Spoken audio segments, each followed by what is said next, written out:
Honor Game ရဲ့ဆော်ရအလွယ်ဆုံး hero 3កောင်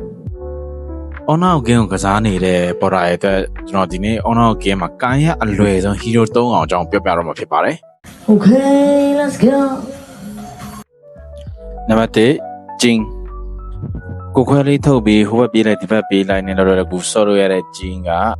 အခုမှ HOK ကိုစပြီးကစားတဲ့သူတွေအတွက်အသင့်တော်ဆုံးလို့ထင်ပါတယ်ဒါပေမဲ့ brother စီမှာ sharing ကပွင့်နေဖို့လိုအပ်ပါတယ်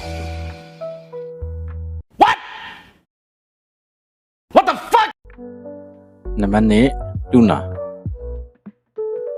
ပေါ်ရာနဲ့လင်းနာဆက်ပြီး mobile legend တွေကနနထက်တောင်ပို့ပြီးလွယ်တဲ့ hero တယောက်နဲ့မိတ်ဆက်ပေးပြရစေဒါကတော့ Luna ပဲဖြစ်ပါတယ် Honor Game ကိုဆောက်ဆုံးမဲ့ player တွေအတွက်9ယောက်တယောက်ချချင်တယ်ဆိုရင်တော့ Luna ကိုပြေးကင်ဖို့တာအကြံပေးချင်ပါတယ် Okay ပါ နံပါတ်3 Yango brother မှာ keypad ဖုန်းတစ်လုံးရှိရင်တော့ဒီ hero ကင်လို့ရပါပြီဘာလို့လဲဆိုတော့ hero ရဲ့ mechanic က1433223ဆိုတဲ့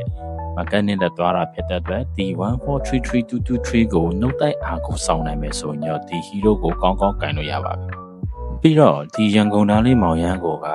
HOK ရာမှာက mobile game အကုန်လုံးထဲမှာပါအလွယ်ဆုံး hero လို့ပြောလို့ရပါတယ်ဒါကြောင့်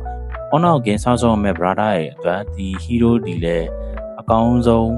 စားဆော့မဲ့ hero လို့ပဲတတ်မှတ်လို့ရပါတယ်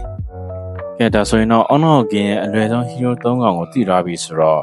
brother တို့နဲ့အခုမှစကစားမယ်ဆိုရင်ဒီ3កောင်စကစားကြည့်ရပေါ့ကျွန်တော်အကြံပေးပါစေအားလုံးပဲနောက်ဗီဒီယိုမှာပြန်တွေ့ကြပါမယ်ခင်ဗျာ